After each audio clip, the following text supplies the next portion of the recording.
Yeah, a lot of people want to watch it. Okay, the recording starting. Your makeup on.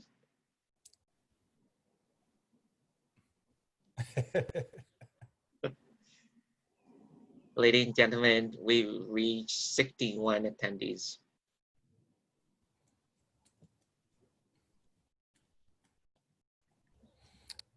And Jean-Louis, that poll, did you want me to mention that poll in the introduction?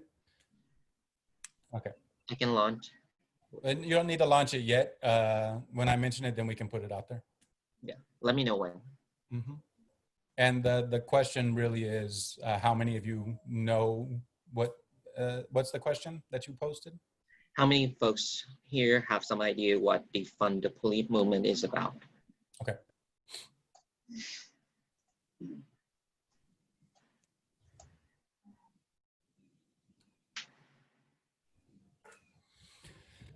My man, Jason. Hey, Jason, homework in the house. What up, fam? Grace, I see Grace. Oh, Grace and Jesse are here. Hey, y'all. I think you guys start whenever. It's gone up to 90 now.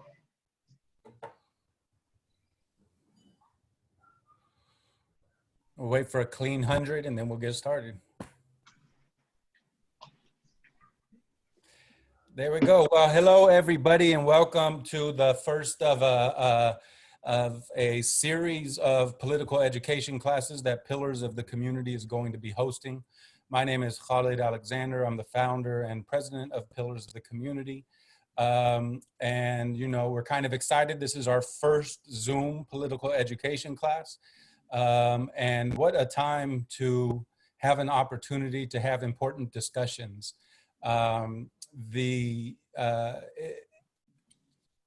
You know, the current uprising and the current unrest that we see throughout throughout the United States, and frankly, the protests of support that we see happening in other countries around the world, is, you know, one of those moments where we're clear that we are actually living through history. And that the question that I have as we're watching this, is it going to be a historical moment that we look back in the past and feel that we weren't able to capitalize off the energy and off of the momentum? Or is it going to be something that's led to real sustainable change and beginning to create a country that lives up to the ideals that were never meant for Black and brown people? But the moment we decide to start asking for those and decide to start demanding those rights, I think we'll begin to see real change. And so I'm cautiously optimistic about what the future is going to hold. So there's a number of narratives that are out there. One of the narratives is all of a sudden all of these Black and brown people and white allies are all upset because of the brutal murder and the suffocation and the torturous death of George Floyd. And people are already upset about the murder of Breonna Taylor. But I think really what's happening and why this conversation is important is because it's actually a reaction to years and years and years and years and a constant struggle to address the ways that police treat our community members on a daily basis. One of the most profound things for me watching these demonstrations has been the shock and the reaction that people have when they say, I can't believe that the police are attacking peaceful protesters. And I can't believe the disrespect and the way that they're treating them and bullying protesters and doing all of these things. The irony, of course, is this is exactly the way that they interact with young Black and brown boys and girls in our community every day. Being thrown up against walls, being beaten, having rights denied, being spoken to disrespectfully. Those are norms in what we've been doing for a very long time. And I think what these demonstrations have done is that they've outed the police departments and their actions and their real attitude towards the people that they're supposed to be here and protect. So we reached out to a few of people who are close allies to Pillars and close friends of mine and said, hey, you know what, we'd like to have a conversation. So as all of our political classes are at Pillars of the Community, we don't have a specific ideology that we're trying to push other than shit is complex. And I think there's a lot of complex issues that we're dealing with when it comes to police, when it comes to the conversation around defunding the police and what that actually means. So this is meant to be a conversation, and we have some amazing panelists that are going to be a part of that conversation. And so I look forward to being able to host that.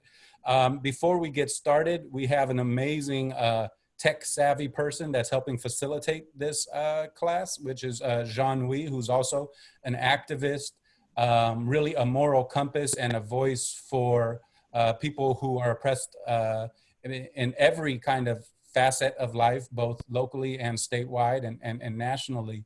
And so we're really lucky to have him helping us through organizing this particular session. So thank you, Jean-Louis. Part of that is he created a poll to get us started with kind of answering this question. How many of you know what defunding the police actually means? Because frankly, and he's going to be posting that now in the chat so that people can actually fill that out. I see a couple of you showing off, trying to raise your hands and be like, I know, but we have a fancy poll that's out there. So please fill that out to kind of give us an idea. I will say that, you know, within the last 2 weeks, I've had to really look at that question of defunding the police.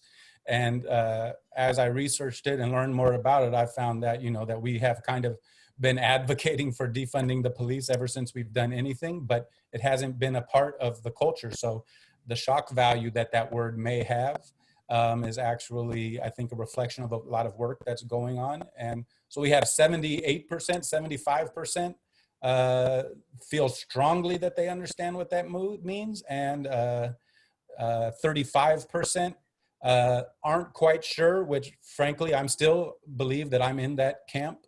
And 8% or 6% who are being honest and are like, no, I don't have the slightest idea of what defunding the police means, which is exactly why we need to have these conversations. And, you know, as most things, I think a lot of people here are already well read and aware of the issue, and that's why they're turning in. But hopefully we can increase the amount of people who aren't sure and go out from here and continue those conversations with our friends, with our neighbors, with our coworkers, and everybody else, because really we need to make sure that this momentum continues. So thank you, Jean-Louis, for posting that. Let me go ahead and open up the question, and any of the panelists feel free to answer in whatever order you all choose. So, I mean, let's start at the basics. Let's start at the basics of introducing yourselves, your background, the organization you're with, and what brings you to this discussion.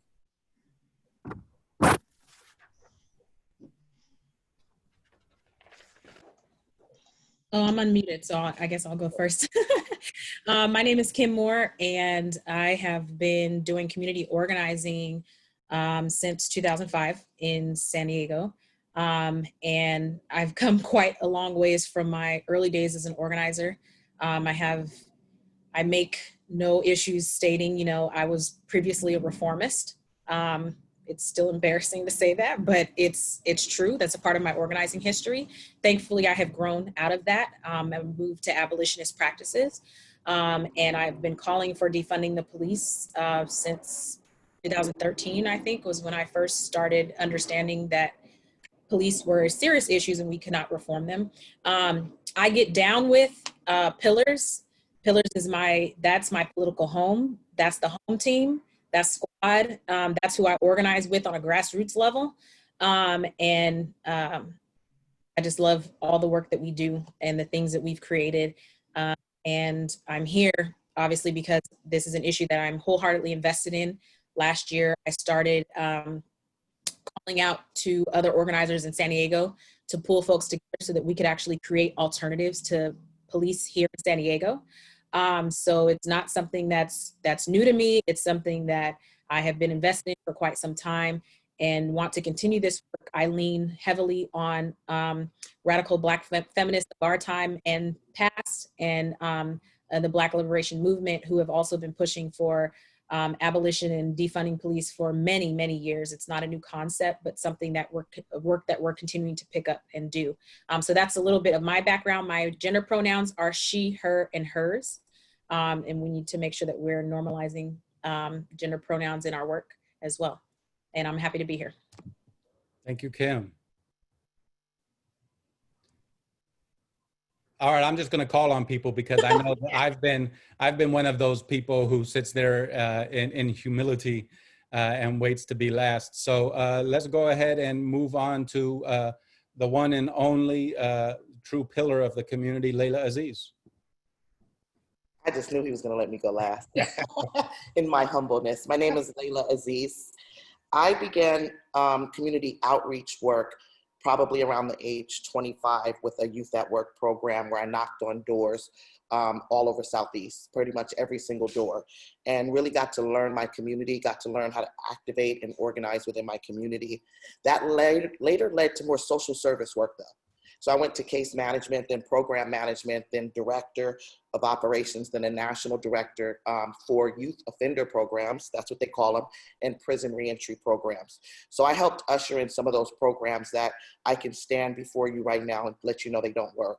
The successes we had in those programs were based on us not adhering to what they claimed was evidence-based research, which really wasn't, and really look at the more community aspect of building power and building self-determination within our community.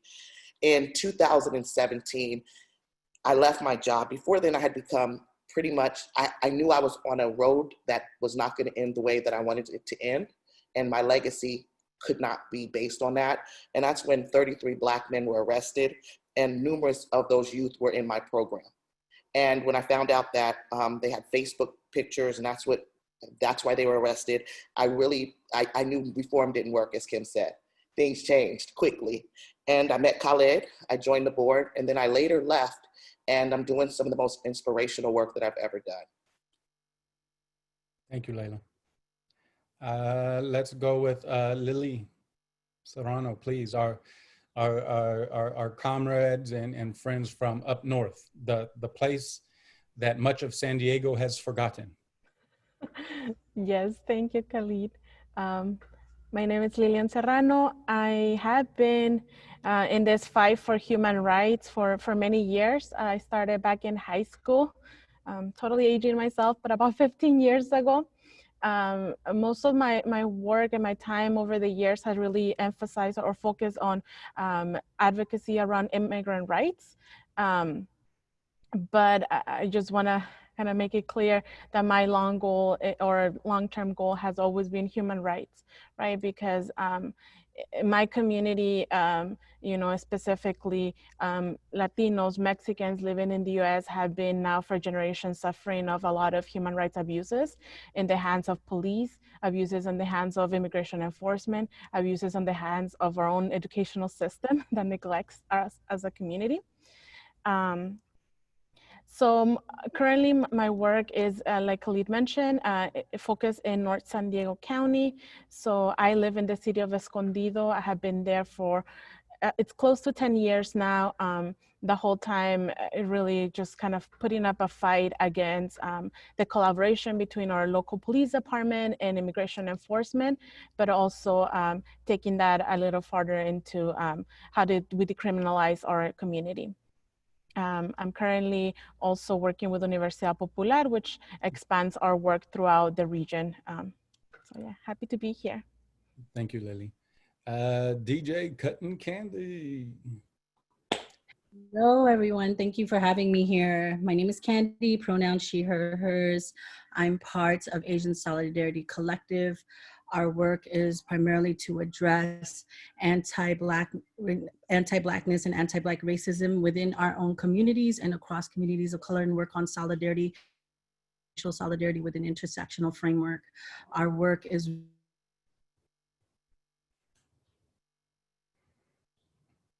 Their work is so powerful, it freezes the system. It don't want me to speak. Goodness. Apologies. I don't know where y'all heard me from, but our work as Asian Solidarity is to address anti-Blackness and anti-Black racism, and to work in solidarity with Black, Indigenous, people of color across communities of color and cross-racial solidarity, as well as with an intersectional framework. So for me, I'm here specifically to highlight the importances of my own positionality as an Asian American, as a Filipinx, what it means for me to support and to be in solidarity in Black liberation movement, as well as what is abolition to me. I've been an abolitionist for as long as I can remember. Anything that I say is nothing new, and we all know this. The work that I've been rooted in is off of learning from folks that I grew up with, and learned my own organizing work from stemming from home in New York City to people like Rosa Clemente, and learning and watching the work of Malcolm X grassroots movement, to folks here in San Diego, learning off the work of Yuri Kuchiyama and Grace Lee Boggs. So that's where I'm rooted from. And for me, I love to dream abolition into fruition. That is why I'm here. And I show up in solidarity with folks here, with pillars of the community, those who are on the ground, local grassroots organizers who do this work, supporting that work. So I'm appreciative of sharing space with all of you. Thank you. And last but not least, Flower. Hello, everyone. My name is Flower Alvarez Lopez. I'm a Chicana. I'm also a North County, San Diego native, Upper County in the house. I'm part of a team called Universidad Popular and a program called Homie Up. I'm a Chicana educator with the program, and the program works with community members through a popular education model. We use popular education as a tool to reach community. I'm also a formerly incarcerated person. I know firsthand what it is, what policing is. I know firsthand what it's capable of and the effects it has on our families and our community. A lot of my work has to do with prison abolition, and I work around various different issues around education and health. I'm a researcher at the National Latino Research Center as well at Cal State San Marcos, and I'm very happy to be here. Thank you for having me. Thank you, Flower. Yeah, and I can't express the amount of awe that I have and gratitude that I have for being connected to such an amazing kind of panelists and all of the work that you're doing. You know, we've had the opportunity to work closely with Homie Up and Universidad Popular up north. And, you know, it's always an empowering and inspirational experience to go up there and see the amazing work that you all are doing, really on a grassroots level that you don't often see with an amount of people that you don't always see. So please, people, look up Universidad Popular and Homie Up and all of the work that they're doing up there. Candy, you know, your presence speaks for itself and the Asian Solidarity Collective and the amount of work that you all have been doing over the last year or so, again, makes me feel bad that we're not doing more, but we always appreciate your solidarity. And then, you know, Layla and Kim, you all are family, and so I'm not gonna go into too much praise, you know I love you. So let's go ahead and get right into it, because I think when we talk about defund the police, there's really a lot of confusion about what that actually means, because on the front end, it sounds really revolutionary and it sounds very radical. And I think that it can be revolutionary and radical, but it doesn't necessarily have that type of connotation. So I wanted to open up to the panel kind of that question of what does defund the police mean to you? Lily? Yes, so for us, we have been doing work around defunding law enforcement for many years now. We see this as a very good strategic tool, right, in which we are able to arrive to our goal. For us, it's very important to clarify that defunding the police or defunding law enforcement is not their end goal, right? That's not where we end. That is just where we start. Because what we want to do is really get rid of this current system that we have, a system that was not designed for people of color, right? A system that was actually, has been inflicting harm in our communities for way too many generations. We want to stop it. We want to kind of pause, reset, and start all over again. And we want to start in a way that it's inclusive, in a way that actually gets us closer to public safety. Public safety is not equal police. Police is not equal public safety, right? We need to start rethinking public safety. Public safety means the public feels safe. And who's the public? All of us. And what does safe mean?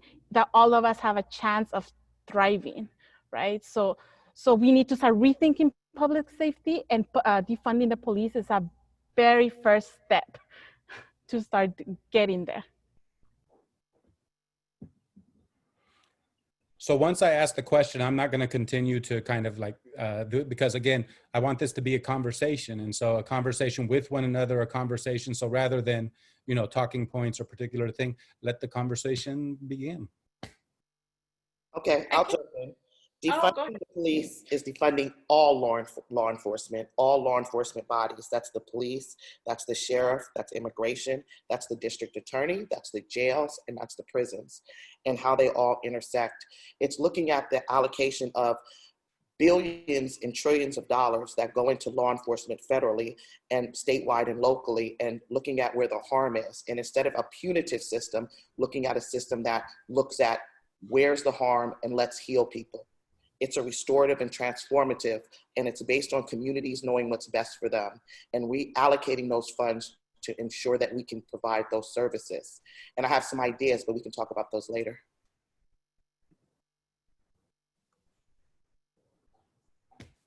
So for me, defunding the police is everything that everyone has already said. And for any journalists or media outlets that may be watching this, we're very clear. We know what defunding means. It's literally defunding the police, taking away money that they get every year and putting it back into community. So there's a saying right now that is happening on Twitter, and it's defund the police, refund the community. Because for years, and I find this to be very interesting, that this has been a puzzle, something that media journalists can't figure out when their job is to research. It's been mind-boggling to me, because for years we have watched the systematic defunding of programs in our community. There's no question about that. But then, you know, these journalists have questions about defunding the police. Do they actually mean that? What does that mean? Yes, we mean it. The same way that y'all have continually pulled money from our communities, or specific to San Diego, how you have pulled money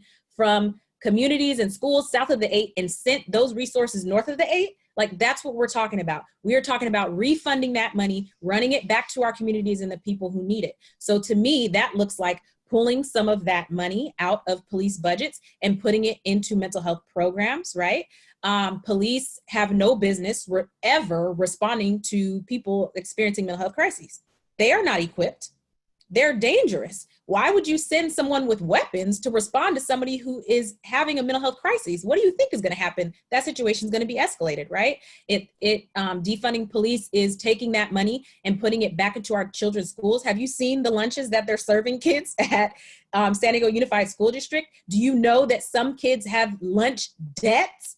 They're refusing children food because they have a debt, but yet our police are fully funded.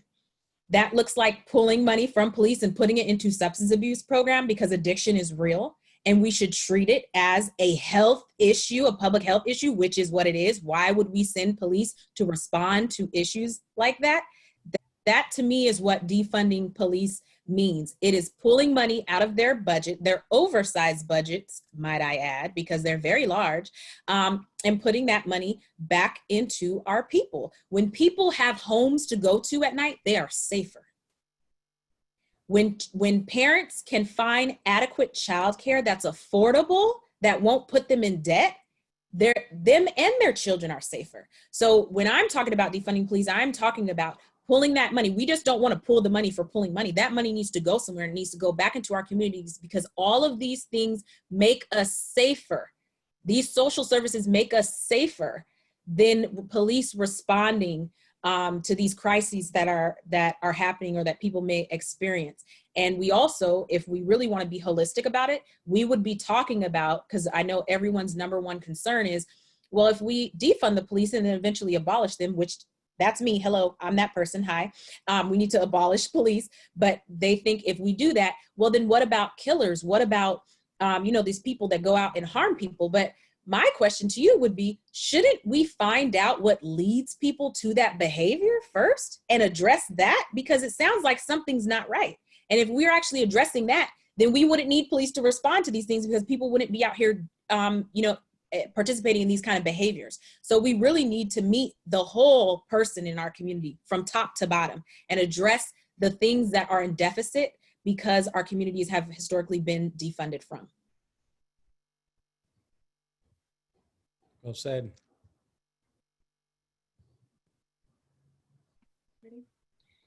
I'm gonna jump in real quick. The way that I find that I understand defund the police is really when I look at it through a divest invest framework, right? When I look at you divest funding from the police and you invest that funding into community infrastructure, right? Community-led infrastructure. So for me, it has been helpful to look at the work that our colleagues at CURB, California's United for a Responsible Budget, I've been working with them for many years now. When I look at the work that Critical Resistance has done around defunding the police, right? When I hear Angela Davis talking about it's not just defunding the police, it's also creating in the community, right? So it's reimagining what our communities can look like when we pull money from policing and into, I think Kim talked about this a little bit, right? Into education, into health, into food security, into job security, right? When we move the resources away from policing and into what our communities need. And even though I believe the hashtag is new, right? Hashtag defund the police. Those of us that have been on the ground working and struggling, that have been organizing on the ground, I think we're the ones that know the defund hashtag the best, right? Because we're out there working for a better community. We're out there working to make sure that our children and our loved ones in our community have more positive experiences in the community. So we have the answers to what defunding means, right? It's the work that we're already doing. It's moving away. I know Pillars does a lot of work around gang documentation, right? It's moving away the resources from gang detectives and reinvesting them somewhere else, right? Somewhere where it can go into youth programs, somewhere where it can go into other different public health services. So I like to use that framework when I talk about defunding, because it's exactly what Lily said. It doesn't start with it doesn't stop with defunding. It starts there. Well said. Candy, I think that's you. I mean, I echo and lift up what everyone's saying. Like, and I don't really want to repeat that because I really think to the idea of defunding is also envisioning anew, building anew, because the question calls to mind for me, what does it mean? What are we replacing it with? So we can't talk about just the defunding part because it's just the start. So for me, when I say I dream abolition into fruition, it's going to be beyond just defunding the police and moving towards that. So there's also work in our own communities on what we need to do to build anew, to replace what this system has never been designed for Black, Indigenous, people of color communities. So what that means is really understanding those alternative models and to paint and create it ourselves. This gives us the self-determination that Layla talked about. It gives us the agency and the autonomy and the power, building the power in our community that we have the power to do that. And people in the communities have been doing that long before. Like, we all know that even in our own Asian communities, we cannot count on the police, that we have to count on each other. So there's a couple of understandings in what that looks like. It means that we have to build our relationships. And because in order to build our relationships, I look to models like the Bay Area Transformative Justice Collective that have really created these models of creating pods. Because, and whether you call it a pod or not, we know in our communities who we call on, that it's not gonna be calling the police, we're gonna call the folks that we know who's gonna protect us and show up for us. So with that, it means basically redefining what safety and security means, creating a culture of accountability, and then understanding policing. Like, I look to models of folks like Kat Brooks from Anti-Police Terror Project, who did defund OPD back in 2017. And Kat's work, they set up first responders. First responders are like, how did we think of this work? How do we protect our folks? How do we show up? How do we show up for our people? So we have to think of the ways it's also been naturalized for us to think, because policing is not just this idea that just came out of nowhere. It's an idea that was just created. And so it's become so normalized in how we think. So policing becomes a culture. It becomes a culture of how we police our children, how we police in school systems, how we police our own health, how we police people's bodies. So it becomes this whole culture where we're so used to that I have to decolonize the way I educate my children, how I raise them. So it's so innate within us. It's so naturalized that we don't realize that we weren't always like this before. You know what I mean? Because it's such a system that's been so normalized. So that means we have the power to create anew because we weren't always this way. And it also comes to the idea of not just replacing it, but to come to the understanding on something that Miriam Kaba, who's an abolitionist, who's done powerful work also in like fundraising for folks to pay off their medical debt across this country. They've done it from city to city. This is the way we show up for our communities. So to me, when I think of defunding the police, I'm looking at this larger picture on how we do that. And so if we come to the idea that if one person is caged, then all of us are. So we have to think about that. And it's also mean being committed to the political education that we need in our communities to be able to get to these understandings. Candy, Go ahead, Kim. I was gonna say, Candy hit on something important too. Like, we have a real opportunity right now, and I want to thank, because I lean heavily on radical Black feminists. I mentioned earlier, Miriam Kaba is one, all the snaps. Angela Davis, who everyone knows or should know about, has been an abolitionist and doing abolitionist work for quite some time, as well as Ruth Gilmore. So I want to elevate those names. There are plenty others now too, some young, Charlene Carruthers with BYP, like there's so many. But I'm saying that because I am who I am now because of their own practices and politics. And Candy, what she said just reminded me that, you know, we're in a moment now where we should be dreaming. Black women told me and encouraged me to dream and dream big. And I want to relay that to you all, because while we're saying defunding the police and pulling money out of police budgets, we can go further. I mean, why should cops be allowed to have administrative leave where they're still being paid? Why are they still being allowed to access their pensions after they're slaughtering us, right? Like, these are more options and more things to think about when we're talking about defunding. You know, we should be making cops liable for misconduct.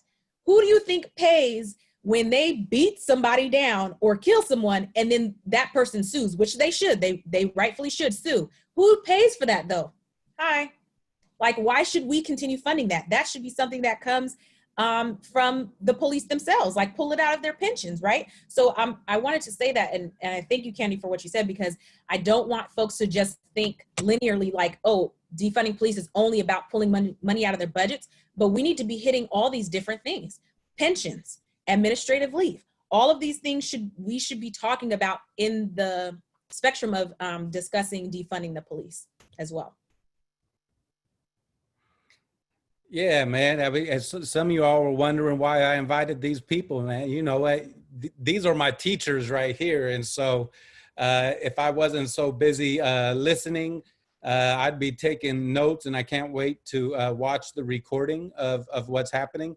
For those of you who are listening, we are also have a list of some of the people that they're referencing. So we're trying to create a list of the names that they mention, and some of the organizations that we'll also post. So I kind of put that on Jean-Louis. So panelists, as you're mentioning those names, you might want to just, when you have 2 seconds, type those over to Jean-Louis and so we can have that list for everybody who is listening in. Because again, this is meant to be a conversation, but unless we are educating ourselves individually, and unless we're leaning upon the rich kind of history around prison abolition, around defunding law enforcement, and all these other conversations, you know, it's going to be talking points. And in order for a movement to be sustained, in order for a movement to create real systemic change, I think we have to have real critical thinkers who are reading, who are having conversations, who aren't offended by questions, but really willing to dig in to the sorts of questions that we're asking about now and that our panelists are asking as well. So when it comes to critical thinking, you know, I think a lot of us, as the defund the police movement has been popping up, and this, not everybody has to answer this question, but if you feel comfortable, please do. You know, we recently had a city council vote where our city council overwhelmingly voted in support of the mayor's budget, which had an increase to the police budget. And I think that came as a shock to a lot of people who had been, you know, particularly those who had been advocating for defunding the police over the last couple of weeks, and perhaps not as big of a surprise to those of us who have been, you know, fighting to defund the police for, you know, much of our lives. But could you all kind of talk to your response to the city council's vote on, what was it? Was that Monday? To the city council's vote on Monday that had, you know, frankly, a very kind of amazing response and attention by people who normally don't pay any attention to the city council. So if you all could respond to kind of your reflections and your thoughts about that vote, that would be, I think, informative for us. One of the things that I took away was I am so extremely proud of the young organizers who put that together and the work they put into organizing something historical. I'm honored to know them. I'm honored to have, I got game from them. As far as social media, I was like, how do you guys have 10,000 people on Instagram? What do we have, like 300 colleagues? But we're out here, but still these young people have it. They need to help us. But, and just looking at that, looking at politics themselves, I wasn't astounded. I wasn't surprised or shocked. I was more there for the campaign and the movement and the building. And knowing what they had started, they started it with such force that it can't be stopped. Disappointed, I was disappointed. I was disappointed in myself for having so much, for believing so much that something like that could be done without the background work we know that we have to do. But most importantly, it made me step away from the political kind of view of it and go back to my roots, which is grassroots community development and community building. And I don't know how they're gonna use legislation to make me human. That's gonna come from the streets. That's gonna come from our day-to-day. And starting to really look at, like my Nigerian brothers and sisters, the Igbo, and how they have relieved themselves of the state, because I'm colonized. We are a colonized people. Everybody on this panel, we are in colonialism right now in America, and that's why the police deal with us the way that they do. And how have some of our African and some of our South American brothers and sisters dealt with that colonialization are the lessons, the Zapatista, the Igbo, and they're there, those real life tangible lessons, and how we're gonna then build on that to get us where we wanna be.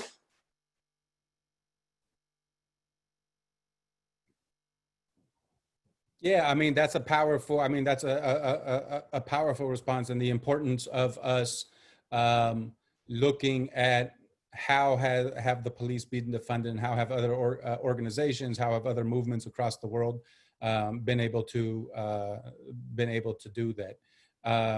Did anybody else want to jump in on that question?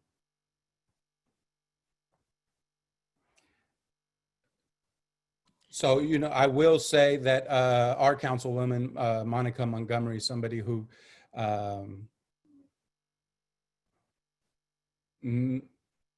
has in the past been a strong advocate to challenge the police, recently came out and posted an explanation for her vote that I think is worth watching and listening to, particularly in understanding, you know,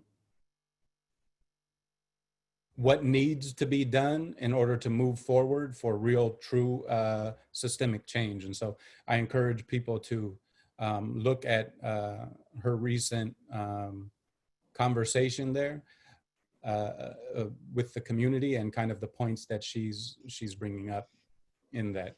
And again, I think we have a right to challenge our politicians. We have a right. Frankly, we have a responsibility to challenge our politicians. And if if we aren't there watching, if we aren't there having our voices heard when they do things that we disagree about, well, you know, I think we've kind of fallen for the okey doke, because we have a politics in the United States where we're told, you know, if you don't vote, you can't complain, which is, first of all, is ridiculous. Whoever came up with that. But I think it's both important to vote, but it's also important to complain, whether you voted or not, to let them know that you're not representing your interests the way that you think they should be. And it's also important to educate ourselves on how these processes work and push forward. And I know I'm not supposed to be talking, but the last thing that I'll say is, you know, we have a lot of elections coming up for council members. And unless we're putting pressure on those people who are running, and unless we get people who are running to get into office that can then push towards a defunding the police campaign, you know, we're going to continually find ourselves in the same position. So, you know, we have a very diverse panel here. And those people who know me know that I am a big fan of unity and solidarity in any type of fight against oppression. Could you all speak a little bit about the importance in having a unified front and having a multicultural, multi-ethnic, everything front in fighting to defund the police?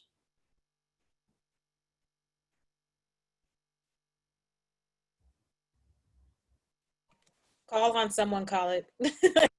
Candy. Oh, man. Well, I mean, I think, and it's such a hashtag phrase, you know, where our freedoms are bound together. But to me, it's more than that, because I follow that leadership from Black folks who've said that and who continue saying that, because I believe that to be true. I also want to remove myself, because a lot of folks that I'm seeing, especially in Filipinx communities, tend to lift up like, well, we owe our lives to Black liberation movements. And I think that's important to understand that, yes.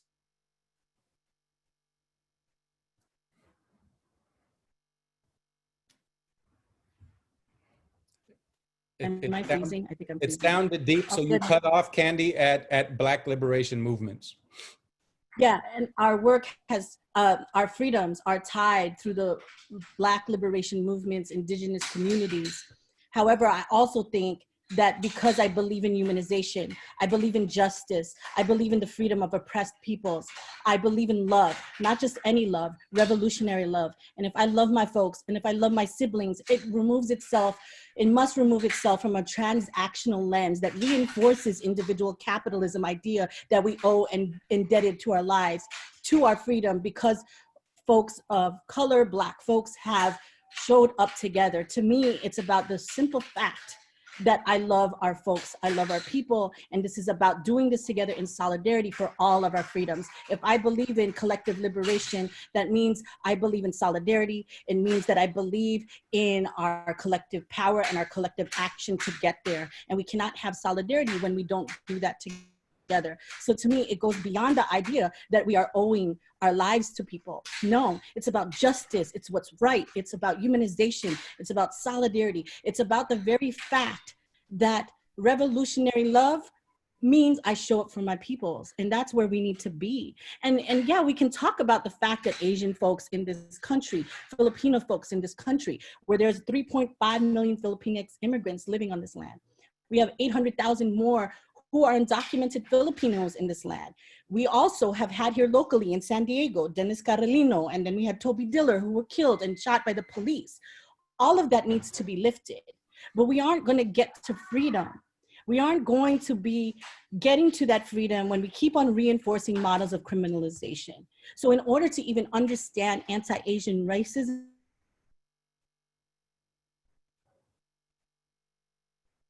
It must be the FBI or the CIA, because every time she's about to drop it, it freezes up.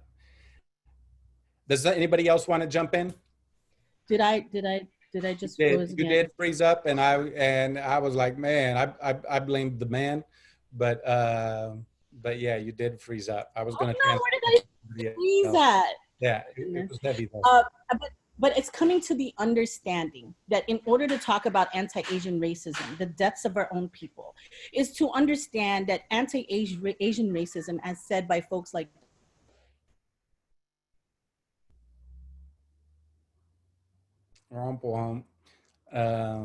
you know, hopefully we can get a line item in the budget to make sure that all activists who come with this type of fire that Candy has can get very strong Wi-Fi and technological service, so we can all. Oh my gosh, they don't want to hear me. Oh my God, F the system. But like, anti-Blackness and anti-Black racism is the fulcrum to white supremacy, and anti-Asian racism is made possible by anti-Blackness. So for our folks, Asian folks, is not going to get free if we don't address anti-Black racism.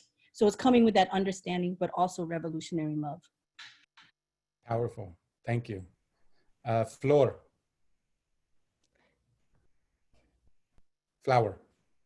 I think Lily was gonna go before me. Lily. Go ahead, jump in. Yes. Yeah, thank you for that. I just want to, you know, add on this conversation from a Chicana perspective, right? That the fight for, you know, for liberation, it's really rooted, or fight for liberation is really rooted in what Leila mentioned earlier, right? We're all colonized people. My people has been fighting colonization for over 500 years, right? And part of that colonization included this sentiment of anti-Blackness, right? We were taught to hate people that look a specific way. And within my community, that hate was so rooted that we started even hating each other. For us, the conversation around anti-Blackness also has to start with recognizing that a lot of us who have roots in countries like Mexico and Central America and parts of South America actually have roots that descend from folks who were brought to this continent as slaves, right? So we do have Afro-Latinos, we have Afro-Mexicans, and we have people who are Black and Chicano, right? And that is within our community. So for me, like, that's where we start, recognizing our own folks who are dealing with both, right? Like, we have a lot of Black immigrants, just to give you an example, right? Who are dealing with having this uncertainty of being an immigrant, of you being an undocumented immigrant in this country and being Black, right? So for us, we start there, but it doesn't end there, right? Because we also have, like Candy mentioned, right? Like, all of us who are not white have benefited from this liberation, or the fight for from Black leaders, right? Because when we are fighting against a system of oppression, we have to understand that it's not just those who are fighting who are going to benefit from it. It's all of us, right? When we are talking about rethinking public safety, right? Like, when we're thinking about defunding the police, when we're saying we're going to put money into our schools, just to give you an example, we're not saying that money is only going to go to Black kids or only going to go to brown kids. We're saying our schools, our whole system is going to benefit, and every single kid that touches that system will benefit. So for us, or for me, like I was saying, I'm coming from a Chicana lens to this, and for me, I have to start with understanding that where that anti-Blackness comes from, and start de-learning it, right? And learning new ways of thinking and seeing the world. It took over 500 years for my community to be where we're at right now. It's gonna take a long time to go back, but it starts right now. It starts today. It starts with my generation, right? And also starts at home. I know I have been having a lot of conversations with my own parents, Mexican immigrants that don't really speak English, who have been taught, like everyone else, that when you see a Black person, that they are the other. I start home, right? Having those conversations with my own family, and confronting the anti-Blackness comments and jokes and all of that, that unfortunately happen everywhere. Thank you. Well said. I also want to add to the conversation of solidarity. I also come from a school of thought of Chicanos, right? I believe in self-determination. I also believe, meaning that our communities are the ones with the solutions, that we don't need saviors.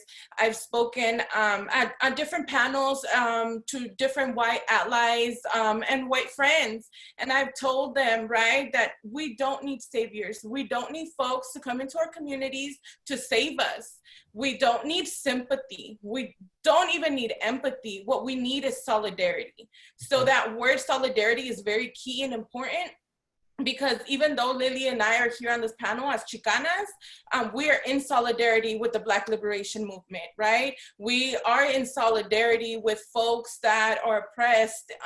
We're in solidarity with the Native American movement. That is very important to understand, that we're not going into anybody else's community to save them or to be the saviors.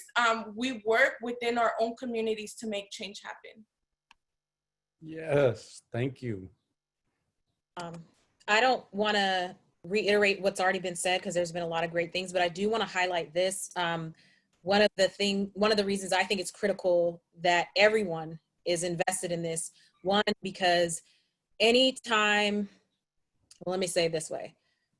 When Black people get free, everybody else gonna be free. Everyone else's liberation is contingent upon ours. Anytime Black people have gotten even an inch of success, everyone else has benefited from that. But I also want to say it's important that everyone be invested in this, because we need to ensure, that's one of the better ways to ensure that no one is left behind. When we're organizing, we need to be making sure that we're including folks who are at the margins within the margins, right? Like, for example, Black trans people, they're also being killed by police, but we don't hear about it. Media doesn't report on it, or those stories get swept under the rug. And I think it was the National Coalition of, Anti-Violence Programs that reported that transgender people of color, I think, were 6 times more likely than white folks to experience violence by police. That needs to be talked about. We need to be uplifting Black trans folks, but also centering them in these conversations and making sure that they're involved in this work. If we're not all working together, we are going to leave key people out, and it's not right. And it works against everything that we're trying to do now. So that's another reason why it's critical that everyone's invested and engaged in this work and this fight, so that no one gets left behind, especially the folks living at the margins within the margins. Layla, you look like you had something to say. Am I misreading? No, I didn't. I was just, as the panelists were speaking, I was reflecting on how in San Diego for 2020, we spent almost $9 million on the gang suppression unit. And historically, what the gang suppression unit has done in our communities, and we're abolitionists, but even trying to meet folks who are just on reform part of the way, we have to have an understanding that all of the things that the reformists are saying we need to do have been done over and over and over. And that includes coffee with the cop, or that community policing.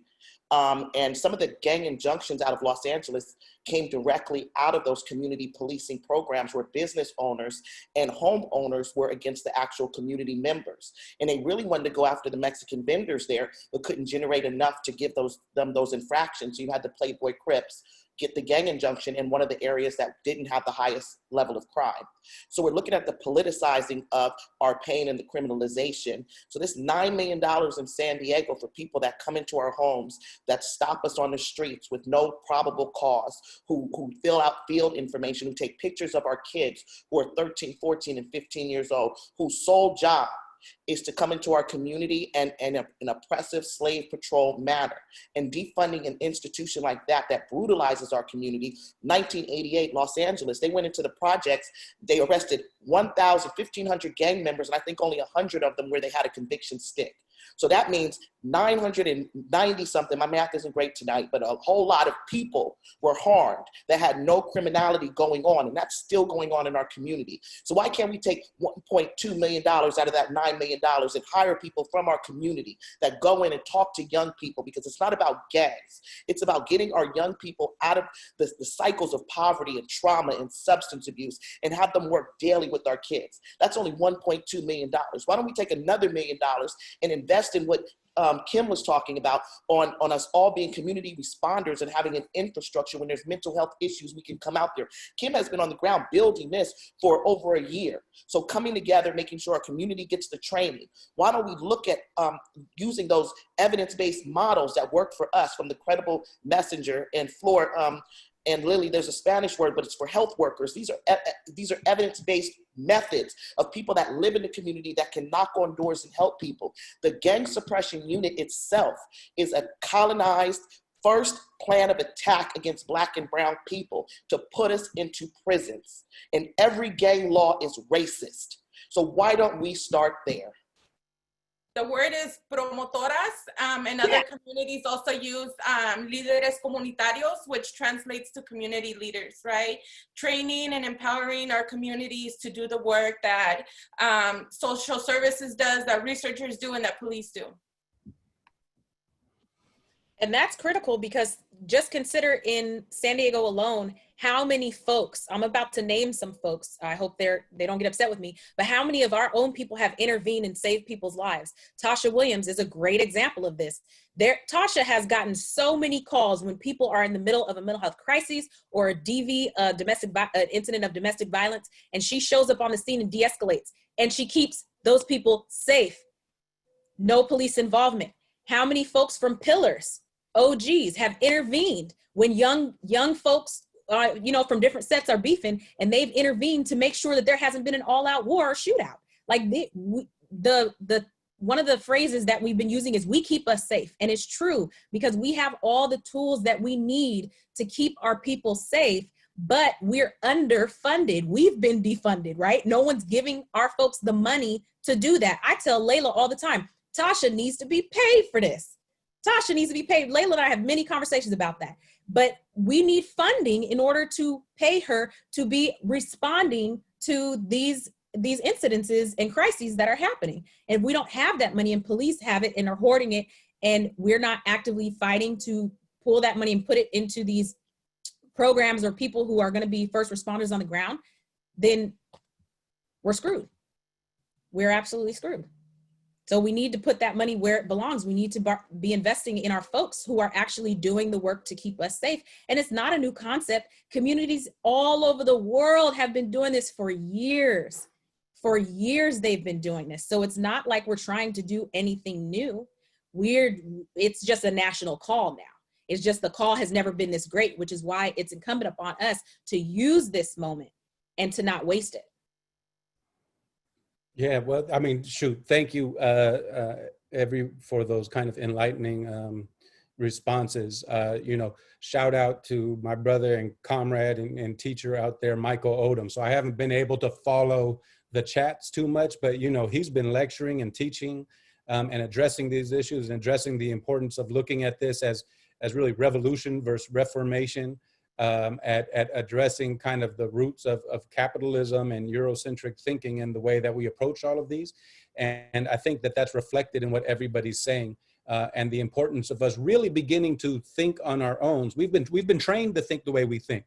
And so it takes time to decolonize our minds. It takes time to be able to look at other things. And that requires reading. That requires a lot of other kind of modes of thought and conversation, and frankly, dealing with one another. One of the other questions that I was able to kind of bring out that kind of follows in line with the points that Dr. Odom kind of brought up in the chat is I think there's a lot of people out there who don't necessarily understand the difference between reform and revolution, or reform versus abolition. Could somebody kind of address that conversation, right? Because, I think we've been taught that, ironically, that abolition is somehow some kind of scary thing when, when we just talking about freedom, right? But if somebody can talk about the difference between abolition and reform, or revolution and reform, I think that could be useful for a lot of the people who are chiming into this conversation. Kim?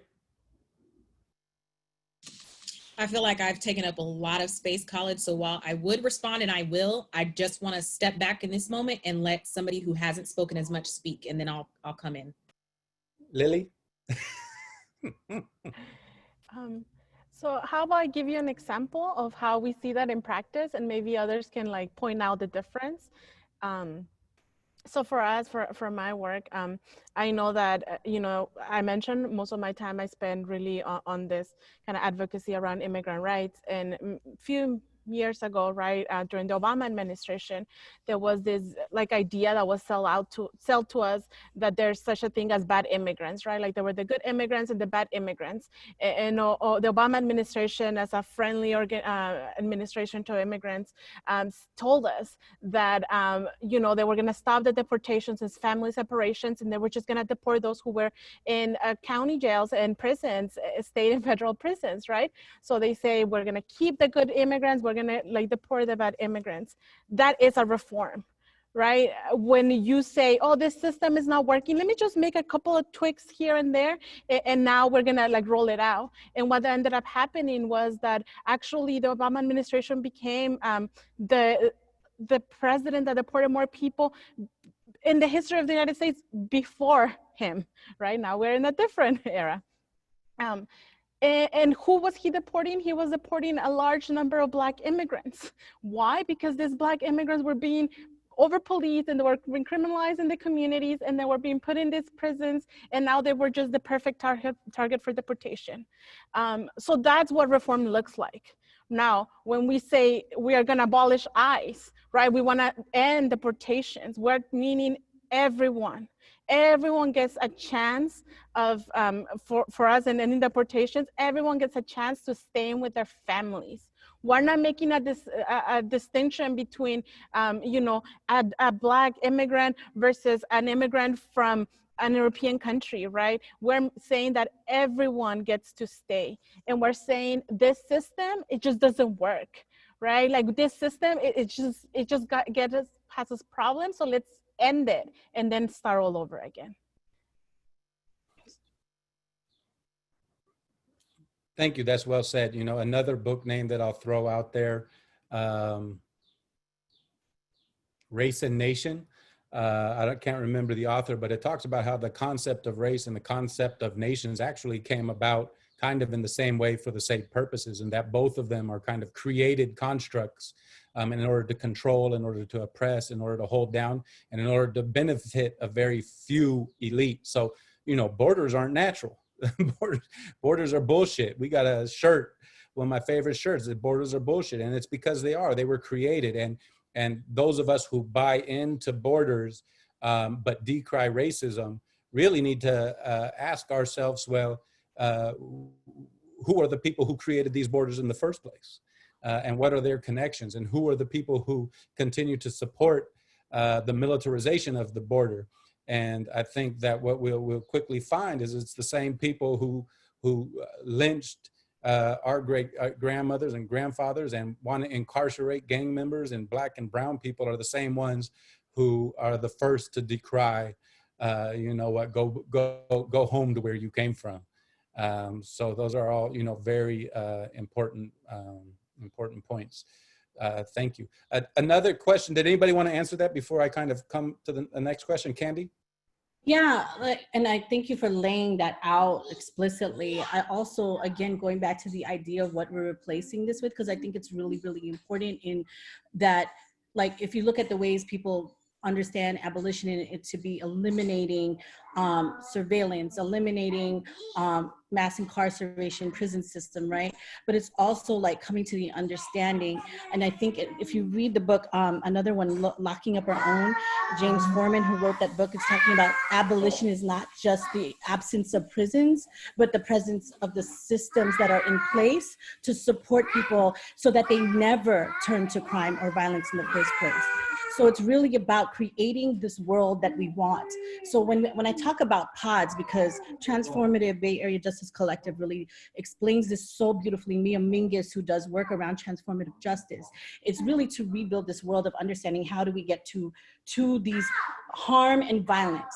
And Mariam Kaba also always talks about like this idea of understanding how do we get from the small place that we can't always always come from this model that we can't just address these violence and vulnerabilities with criminalization. So how do we create that world? Is creating that system. So to me, abolition is, again, that culture of abolition, not just what the system already is, but how do we create that culture? And it really goes back to our little pods in our communities, how we address harm in our communities, from the very little thing, even the toxic things that people say, which is rooted in heteropatriarchal systems. So I'm really glad, Kim, that you lifted up Black trans women and queer folks in our communities, because we have to understand that the system itself is not a feminist system. So I look to the work of the Santa Cruz women who wrote a letter to the anti-rape movement, and how they went about and addressed, how do we move away from this accountability of the state, but towards the accountability amongst our people. So transformative justice work is really key in instilling that. So abolition to me is about creating this world that we really need to replace it with. Khalid, can I jump in real quick? Please. The tech sent me one of the questions to answer. So this question that I'm going to be answering was in regards to my comment around solidarity. It comes from Emily. Emily says, would you say more about how to be in solidarity with Black community as opposed to just empathy or savior leadership, right? And I believe the change is going to happen incrementally. And Lily says it best. She says, with the decrease in budget instead of the increase, right? We can start there. It's also going to take a bottom-up approach and a strength-based approach in our communities to start creating and reimagining. We're going against a system that maintains the status quo and protects power, right? That's what we're up against. So when I talk about solidarity, white folk, y'all have been defunding the police, right? And I think AOC says it best, right? She talks about how white communities have been defunding the police, right? They divest from policing and into making sure that they have the top schools. They make sure that they have the top sports programs. They make sure that they have the top health services. So when we talk about defunding the police, AOC did recommend looking at models that come from white communities, right? Because it's already happening. So when I talk about solidarity works, it means that white folk need to start in their own community as well, right? Y'all start at home, like Lily said she did. She starts talking to family and friends about what it means to be in solidarity with Black folk and brown folk, and what it means to be in solidarity with Native Americans. So the change starts at home. Even though it is structural, right? We can take a step and start at home. And I want to emphasize the part about the savior, right? There's a lot you can do in your own community.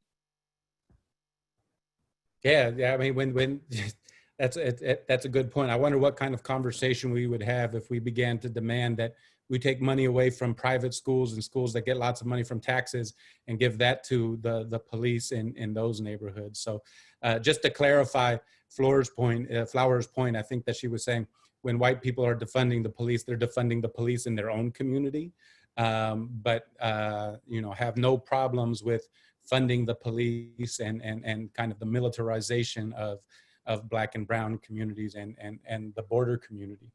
Khalid, yeah. I wanted to speak really quickly to the reform conversation that's happening, because as you know, as many of you may have seen or known, a platform called 8 Can't Wait was released, which is filled with 8 reforms that are horrible because the majority of police departments already implemented them and they're still killing us, right?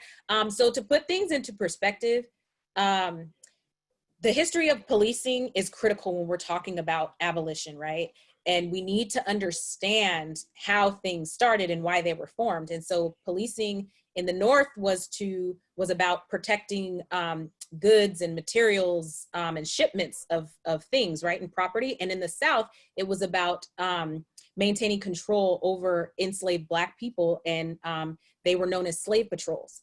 Well, they went from slave patrols to police. That is the reform. Police have been reformed. We're experiencing the reform now. So I'm saying that to say that this is a prime example of why reforms are terrible, are not good, and they just don't work. And we should all be moving towards an abolitionist framework. Think about back before there were body cameras, or when there were body cameras, or some body cameras, and people were saying things like, oh, you know, we should require that all police have body cameras. Well, Stephon Clark, they turned their body camera off and killed him. Like, come on now, the body cameras are here, but they're not using them. So that's a reform, and we see it's not working. And even then, we have body cameras and they're leaving them on and brutalizing people and killing them. That is not okay. So we are already in a reform. The police and prisons, like that, slavery was no longer socially acceptable. So it transformed into something just a little more beautiful that people could manage, and that's prisons. Same with police. Like, we're experiencing the reform now, and that's why we have to abolish these things.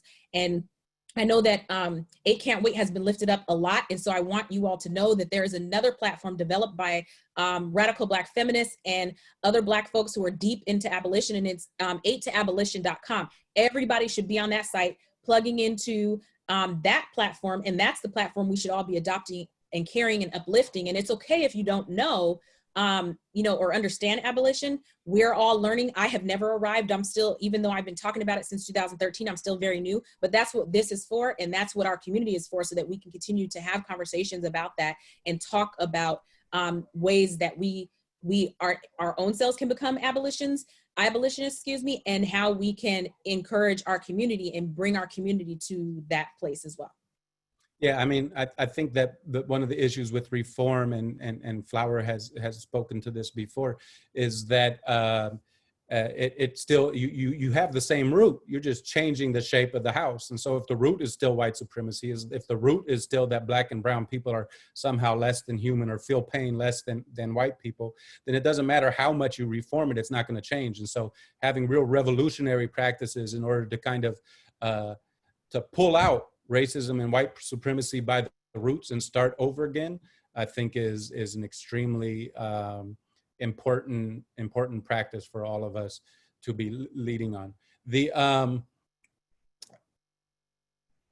a couple of questions. I mean, the problem is you all say such amazing things that I lose questions and start thinking in other directions. Can we talk a little bit about the role of police unions? This was a question that popped up in the chat a while, and how police unions and lobbyists, what role they play in this conversation around defunding the police. If I remember correctly, I don't think that police unions existed until 1968. And that's when the first unions were created. The police historically, besides slave patrols, worked to suppress and oppress workers and to stifle any union building. They murdered hundreds of thousands of people who were just trying to get a livable wage, a basic work day. That was their job. And then they became a union because they saw the benefits of being a union. And I think it's criminal that the police department can call themselves a union, period. An association of criminals, I'm okay with. But they did that in order to utilize the basic worker structures of a union to increase budgets, and then have membership where they can then pay politicians to do their bidding and to create laws that oppress us as people. And we have politicians of color who accept this money, and then they make sure that they never go past this very weak attempted reform. So we never have true change. And I think that's an issue. And the police officers, people who are here to create force and are the state's basic dogs for Black and brown and poor and non-white immigrants, they should not be able to even lobby. I think that's criminal within itself. I believe that the structures of their contracts are within themselves hurtful and harmful to people. And the fact that as an officer, I can do a crime and then I can sit and watch the crime on the body camera or whatever before I even talk to an attorney. And then I can talk to my associates, my partners, the other officers, and make sure all of our story is straight and we get it together. Wow.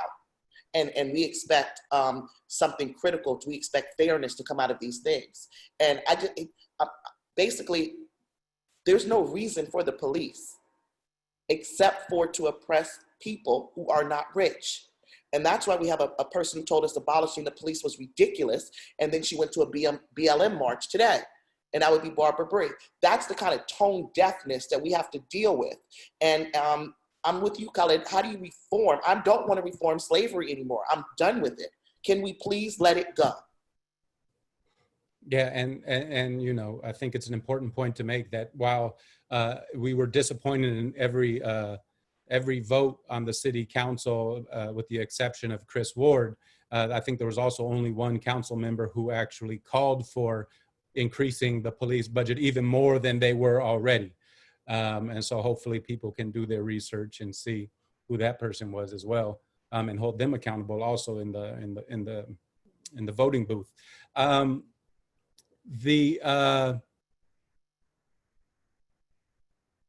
Did anybody else want to answer that question about police unions and their involvement in what we see happening? As somebody who actually gets paid to work in labor, I would be remiss if I didn't say anything. So for those who don't know, I'm employed by UDW, which is a statewide union. Our headquarters is here in San Diego. We represent home care workers. And I have been work in the labor movement now for 6 years. And Layla hit on everything. Police unions are anti-worker. Okay, we should only stick to calling them associations. They should not be called unions. They're anti-worker for the reasons that Layla already laid out for us. But what I would encourage folks to do, because there's no need for me to go on, Layla did an excellent job covering that, is AFL-CIO is the House of Labor. And if there's labor folks on here, they're probably going to get upset with me, but I don't care. AFL-CIO is our House of Labor. That's where basically almost all unions are housed under the AFL-CIO. And they have the power to determine whether or not they're going to disassociate or continue to associate with police unions. So as a call to action to you all, I would say if you are a member of a union, make the demand of your union. I know I have talked to my boss about it. Our parent union has asked me, so as UDW, we can't do anything, but our parent union, that would be their place to do something. I've made my demands clear. I want us to disassociate. I do not want police unions to be a part of labor. They have no place there. And if you're a part of a union, you should be pressing your union to make that demand.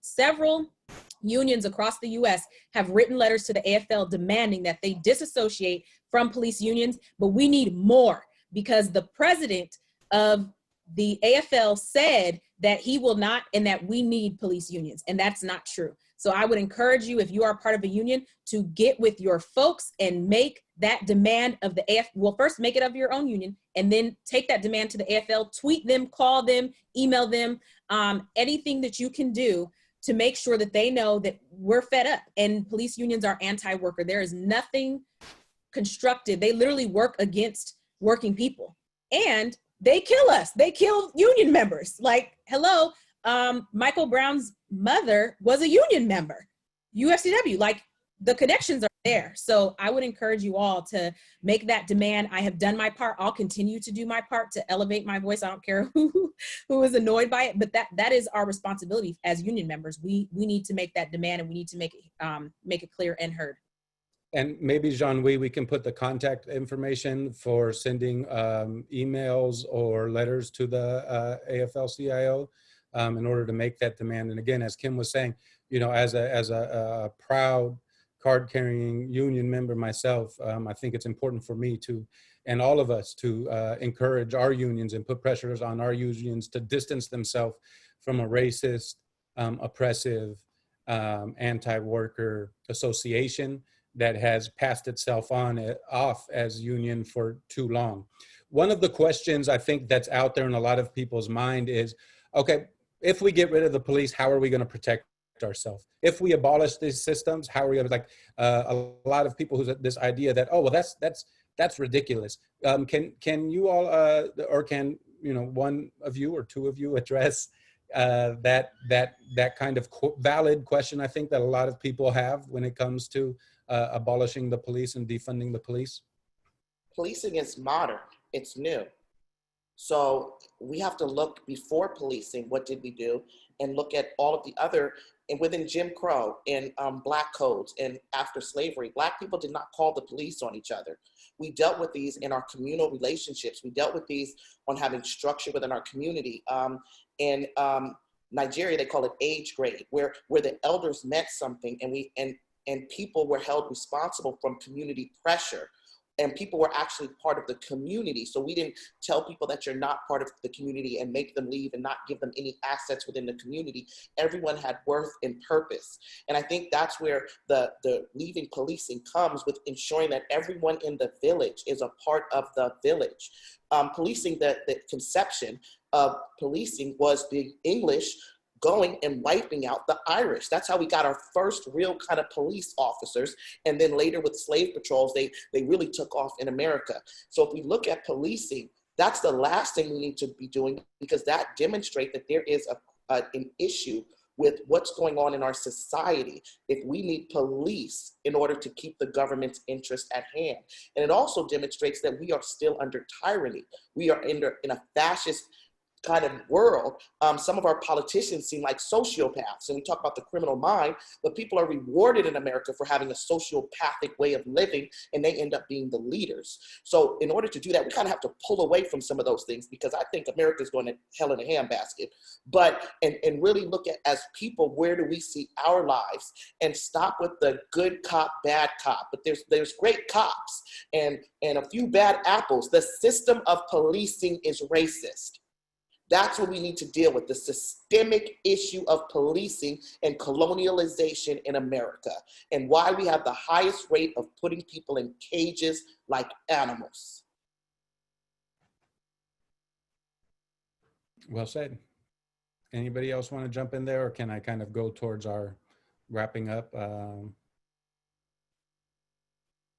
So if all of you can take a time, and one of the things about our political education classes that we try to emphasize is always ending on time. But if we end up going over a little bit, that's all right. But if you can all speak a little bit to how does kind of defunding the police overlap with the work that you or your organization is currently involved in, but also talking about how people can get involved in that process. I think there's already a few people have kind of thrown out ways that you can get involved, but if you can also talk into how people right now can become more involved in the efforts to efforts to defund the police, but two, to create systems in place for, as that process is happening, that we all are also thinking about in creating alternative systems of government or governance of our own people. Candy. Here we know you can call me.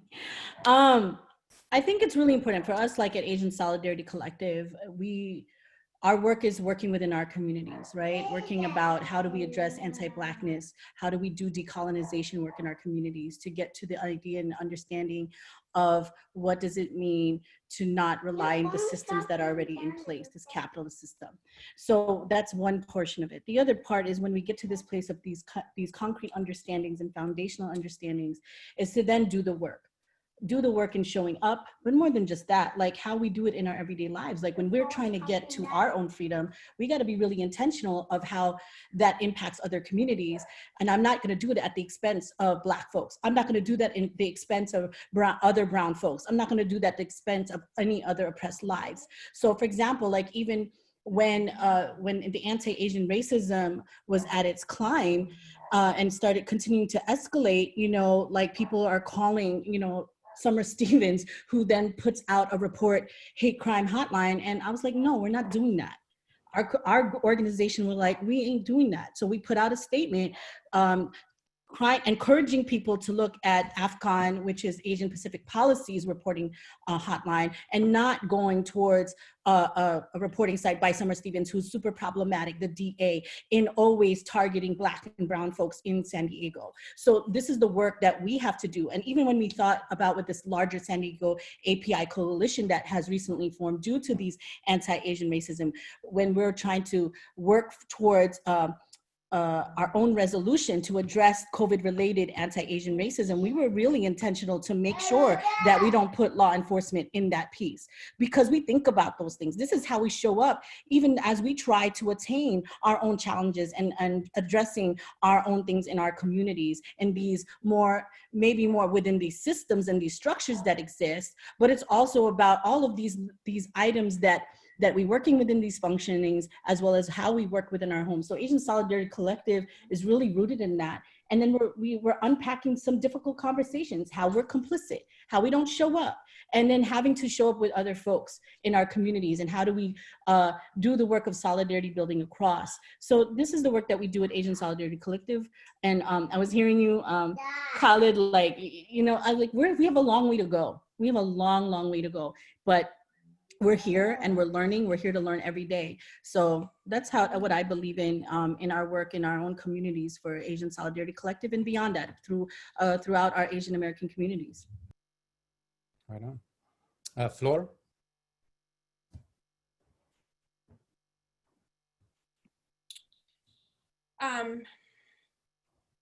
For the reform folks, right? Reform doesn't dismantle institutionalized or systematic racism, it evolves it, right?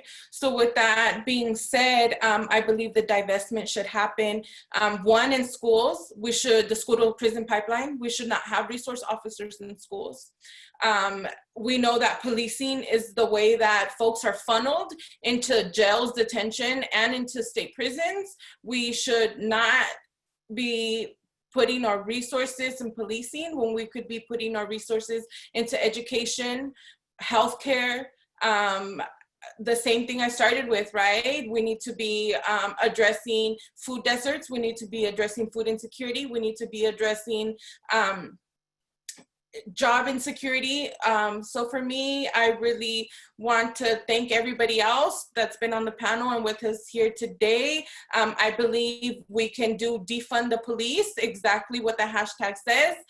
It is our starting point, not our ending point. And I believe that solutions for reimagining and creating community infrastructure really comes for those of us on the ground and in the community. Thank you. Kim? Okay, forgive me. What was the question? So it was basically just kind of tying this into the work that is already happening in the community and the work that you've been involved in, and also throwing out ways that people can also become involved in the defunding the police movement. Okay, so several things. All of the things that we've raised here tie in together, and I hope that folks see and understand that. And if you don't, I urge you to read books about the history of the US, about systemic racism and things like that. Because like something that blows my mind, I think about it often, is like, why do police have these big old budgets here in San Diego when Barrio Logan has some of the worst cases and rates of asthma and people presenting at emergency rooms with asthma flare-ups? Like, that's an issue of environmental justice, but we are not actively addressing it because we don't have the money. Like, there's no money going to organizations who are doing that work, right? Like, all of this stuff, all the things we've talked about, we need to make the connections of how they're all intertwined. And honestly, y'all, all of this comes back to capital. Capitalism is at the root of all this. Racial capitalism, like, we need to be talking about that and how capitalism has sustained these institutions as well. And quickly, I saw somebody put a comment. I couldn't read all the questions, I'm sorry, but I did see one that talks about the good cop versus bad cop, or there are a few bad apples. I love talking about that because it gets on my nerves. I am of the opinion, ACAB, I fucks with y'all. All cops are bad. There's no such thing as a good cop. FTP, I'm with all of that. And it took me a while to get there, but I had to understand for myself that, one, the idiom is, we need to say it in whole. A few bad apples spoils the bunch. That means all of them, the lot, the whole of them, right? Not just a couple, but all of them get spoiled. And how can you be good, for anyone who still believes there are good cops, how can you be good when you volunteer to take a job that upholds unjust laws? How can you be good and work in a system that is inherently corrupt and violent and that fosters violence and corruption? You cannot. Here's a living example of why there's no such thing as good cops.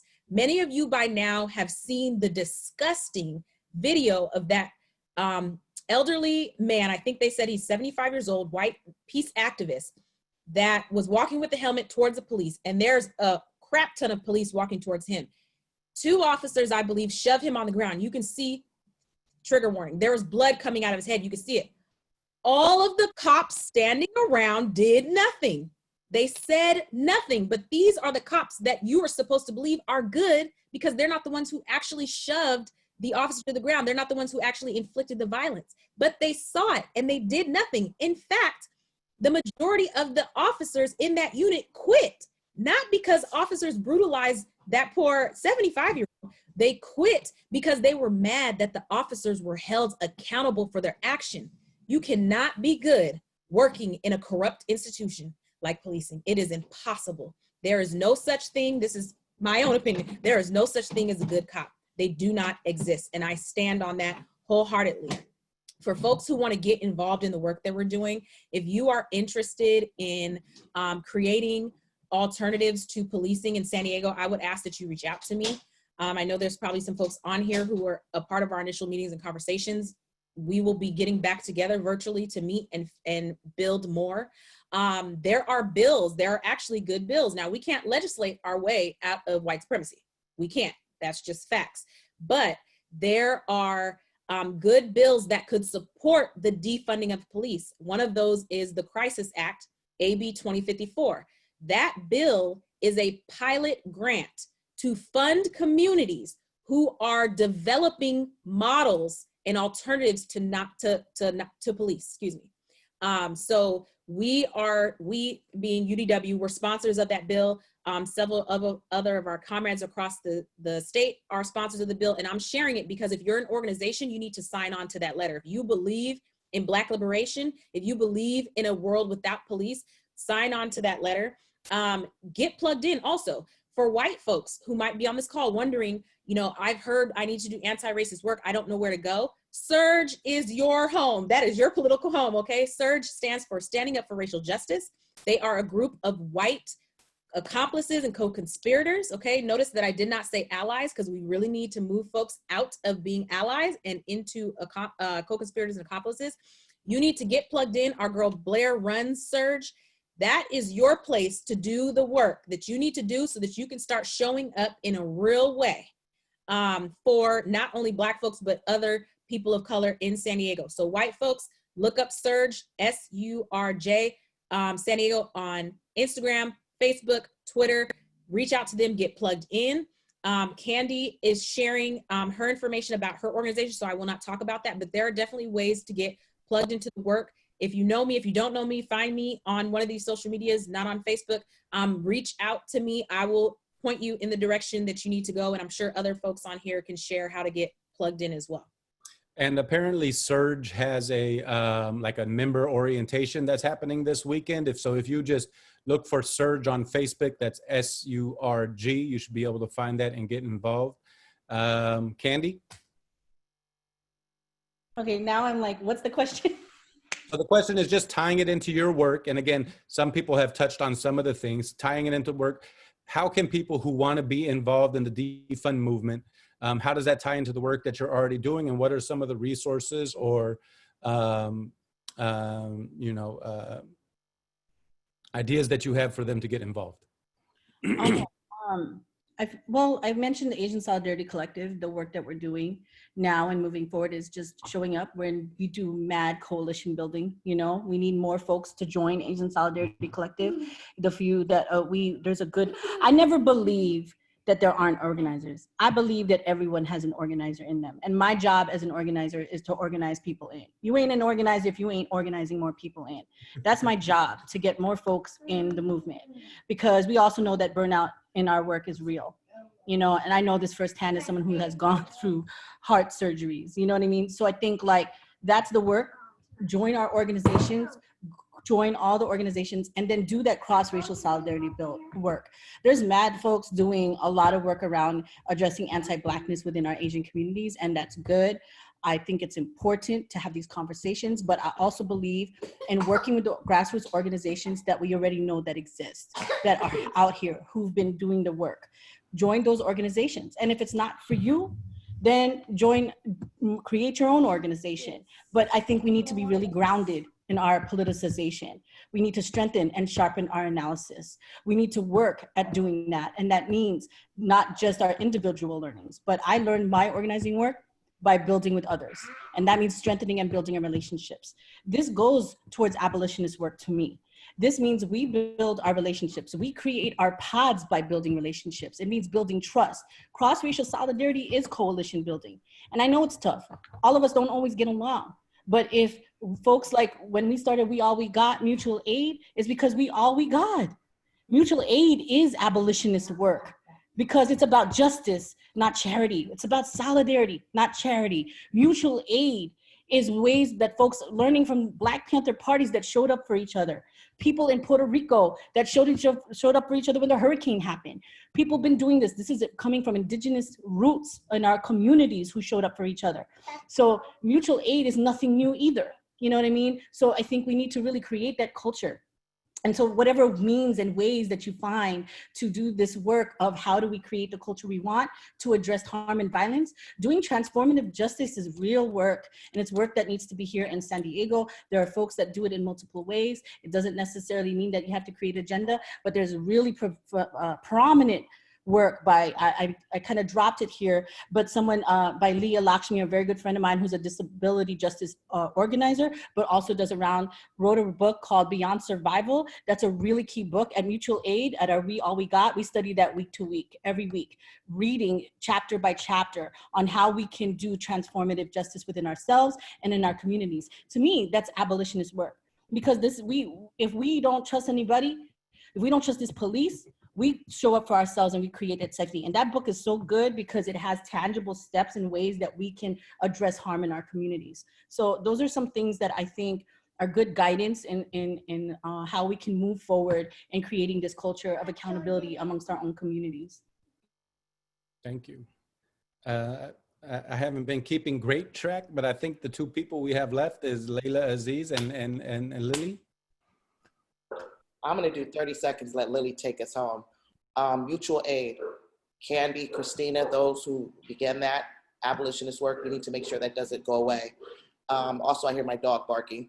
The bail fund, you're going to see us do abolitionist work. We were well funded in our community, invested in defunding jails and prisons and abolishing police. We're going to show you what that means to us as we bail people out and we hold our community members, including ourselves, accountable through support, through healing, through conflict resolution. You'll see some of that coming out as we then eliminate cash bail, hopefully in November.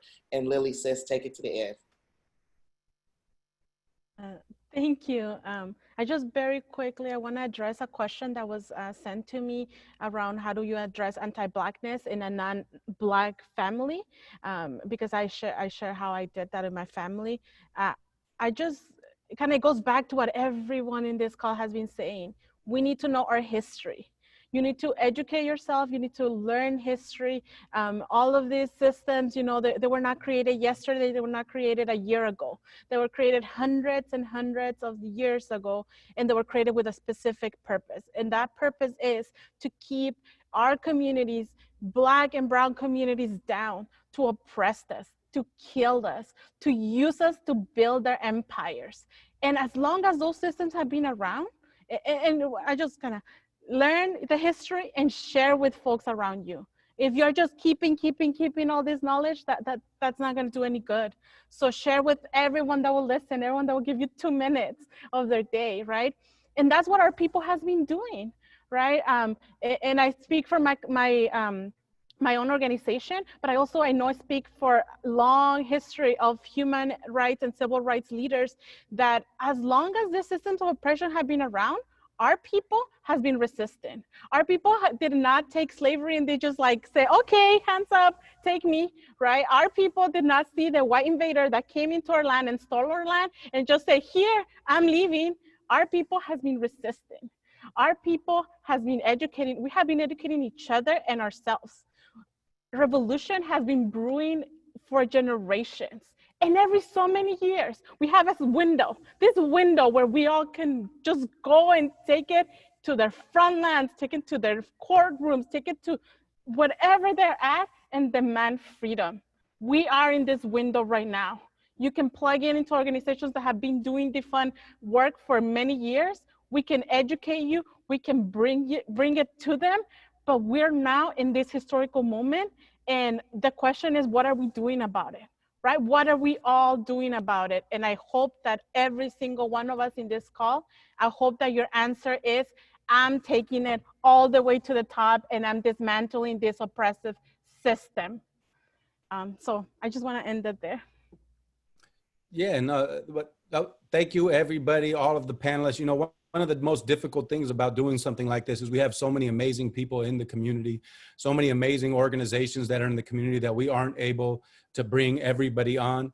You know, shout out to People Over Profit, who have also been doing a lot of work with this. Nadia Contreras, who's been, you know, on the front lines of this work. And anytime we put a call out, they show up. She shows up in solidarity and has really been pushing. So there's so many people, so many organizations that we weren't able to have on this particular panel. Again, this is the first in a series of political education panels. All of them are going to be around kind of the subject of, as Kim so eloquently said, fuck the police. For those of us who are, those of you who are saved, darn the police. So I hope that you can all jump in and follow along next Friday. Again, get involved. A lot of you out there are already involved. Keep doing what you're doing. Stand in solidarity with one another. I have nothing but, you know, pride in being from San Diego and being from such an amazing community that's really pushing for real, sustainable, meaningful change. Pay attention to the link or the Google Doc or whatever that Jean-Louis has been furiously working over for resources. Reach out to organizations like Homie Up, National Latino Research Center, Pillars of the Community, Asian Solidarity Convective. Jean-Louis runs like 20 amazing organizations. One of them is like something about we. It involves we. I know it has the plural in there. We the people. We the people, baby. Get involved in We the People. A little bit self-centered to name an organization after yourself, but you know what? Nobody's. Hey, who am I to blame? I appreciate everybody for tuning in. Please continue to tune in. Please continue to be involved in your communities. Get to know your neighbors. Know one another. You know, we're never going to be able to not call the police if we don't know our neighbor's name. We're never going to be able to not call the police if we don't have communities that can stand up and stick up for one another. And as Dr. Odom continuously points out, is, you know, part of the capitalist system has been the destruction of community in favor of profit, the destruction of community in favor of capital, and we're the ones who lose out. And so doing whatever we can. So, you know, they're saying, do whatever you can, even if all you do is shout. I mean, do whatever you can if all you do is say hello to your neighbor. If all you do is bring them some cookies or do, you know, whatever it is that you do, we have to have those relationships with one another, because if we don't have those relationships with one another, we're going to continue to be dependent on a racist, militarized system that was not created to help and protect us. It was created to keep people in line and keep people in check, and to protect the elite and those people who continue to benefit from our labor, benefit from our pain, and benefit from our toils. So everybody, thank you everybody so much for being involved. Amazing panel. Jean-Louis, you the real VIP out there, man. We wouldn't have been able to do it without you. Yeah, thank you. And again, please look on Pillar's webpage, pay attention to the political education classes that will be coming in the future, and look up all of the people who are on this panel. We got a lot of work to do, y'all. Kim? Call it really quick. I know folks were asking on Instagram if this was going to be recorded. Yes, it is recorded. Please see Jean-Louis to find out where you can go for the playback. And then also, if you're watching this and you're privileged, then you can show up in more than one way. You can open that wallet. Okay, the best way to support some of these orgs is to give directly, direct giving. Give your money to Pillars. Give your money to Asian Solidarity Collective. Give your money to Universidad Popular. Did I say it right? Right? Reach out to these orgs. Open that purse up if you were privileged in that way, because you can show up in more than one way for our community. So we're going to be tapping everybody. But yes, this is going to be recorded. Look to Jean-Louis for that. And I think somebody else asked if they can take snippets of this and put it on social media. I give my permission for that, but other panelists would have to give their permission for that. Jean-Louis, did you want to talk briefly to what the follow-up is, how people can access the recording and all of that? And so After the event is over, the recording will be downloaded, and I'm gonna hand it over to Pillars, and you guys should be able to upload this on your Facebook page as well as your website, and people should access it there. And then also I posted on the chat the link to the Google Doc. It had a lot of information, resources, the name of the org, the action calls, including like, you know, who the folks, which org do you follow and get up-to-date action, because y'all, this battle is not going to be over today nor tomorrow. So follow us, because we're going to keep you guys doing the work. Wonderful, thank you. And so the last thing that I'll say is, you know, we always start off our political education classes by saying, you know, shit is complex. Ironically, this first series doesn't seem very complex, y'all. Like, we need to defund the police ASAP. We need to reinvest in community and move forward. So as we move forward, hopefully we'll get back into the complex shit. But for now, it's pretty simple. It's black and white. It's right and wrong. We got to do what's necessary. Peace. Jean-Louis, peace. Bye, everyone. Are we done? Bye. Great. Thank you all. Hey, you all are amazing. Thank you so much. I don't think it could have gone any better than what did happen. It's an amazing beginning conversation. I'm eternally grateful to all of you that were on this panel, and Jean-Louis for making it possible. Yes, Thank thank you. you. Jean-Louis. Yes. Apparently I'm getting texts that people can still hear us. So I'm glad I didn't start talking trash about anybody else that's out there. Everybody who's watching. Like for free? Jean-Louis, please turn it off. In this. Love you, anybody who's I listening think into this. Layla has to take us off, right? Or Jean-Louis? Layla logged I off. do. I end everybody. So bye. Love y'all. Bye. So.